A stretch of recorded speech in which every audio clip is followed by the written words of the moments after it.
জেলা model press club গাইবান্ধার অভিষেক অনুষ্ঠান অনুষ্ঠিত। মোহাম্মদ মিঠু মিয়া গাইবান্ধা জেলা প্রতিনিধির তথ্য চিত্রে বিস্তারিত আয়েশা আক্তার। সাংবাদিক জেগে উঠুক নির্ভয়ে, বস্তুনিষ্ঠ সংবাদ পরিবেশনের প্রত্যয় শীর্ষক আলোচনা, সম্মাননা প্রদান ও প্রীতিভোজের মধ্য দিয়ে অনুষ্ঠিত হয়েছে জেলা মডেল প্রেস ক্লাব গাইবান্ধার অভিষেক অনুষ্ঠান। ২৮ মে বুধবার সকালে গাইবান্ধা পাবলিক লাইব্রেরি হলরুম মিলনায়তনে জেলা মডেল প্রেস ক্লাব গাইবান্ধার সভাপতি রানা ইস্কান্দার রহমানের সভাপতিত্বে এবং সংস্কৃতি কর্মী ও রাজনীতিবিদ শফিকুল ইসলাম রুবেলের উপস্থাপনায় অনুষ্ঠানে প্রধান অতিথি হিসেবে উপস্থিত ছিলেন গাইবান্ধার এনডিসি তাপস চক্রবর্তী তুষার। বিশেষ অতিথি হিসেবে উপস্থিত ছিলেন গাইবান্ধা সদর থানার অফিসার ইনচার্জ শাহিনুর ইসলাম তালুকদার।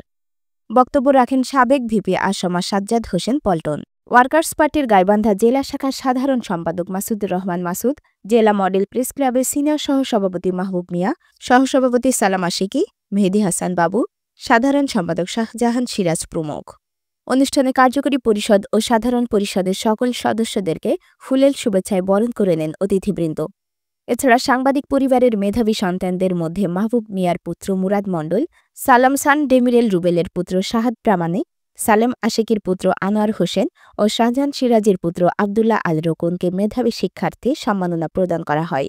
অনুষ্ঠানে উপস্থিত ছিলেন জেলা মডেল প্রেস ক্লাব গাইবান্ধা যুগ্ম সাধারণ সম্পাদক লিটন মিয়া লাকু, সালাম সান ডেমিরেল রুবেল, সাংগঠনিক সম্পাদক তৌহিদুর রহমান তুহিন, কোষাধ্যক্ষ মোস্তাফিজুর রহমান খান, দপ্তর সম্পাদক আবু বক্কর সিদ্দিক, প্রচার সম্পাদক সাগর জাহান, ক্রীড়া সম্পাদক মাহমুদ হাসান রিয়াদ, সাহিত্য সম্পাদক এ.কে.এম নুরুল আমিন, কার্যকরী সদস্য জাকারিয়া হাসান সুমন, মোস্তফা কামাল সুমন, শাহ আলম মিয়া কিনু, সুজা মিয়া, আলাউদ্দিন মজুমদার শাহিন, মনিরুল হক মনি। সাধারণ পরিষদ সদস্যদের মধ্যে উপস্থিত ছিলেন জাহিদ হোসেন জিমু, আনসারুজ্জামান, নাজমুল হোসেন আকন্দ সবুজ, আমিনুল ইসলাম মিঠু, মুমতাজুর রহমান বাবু, আসিফ ফয়সাল লেলিন ও মাসুদ রানা।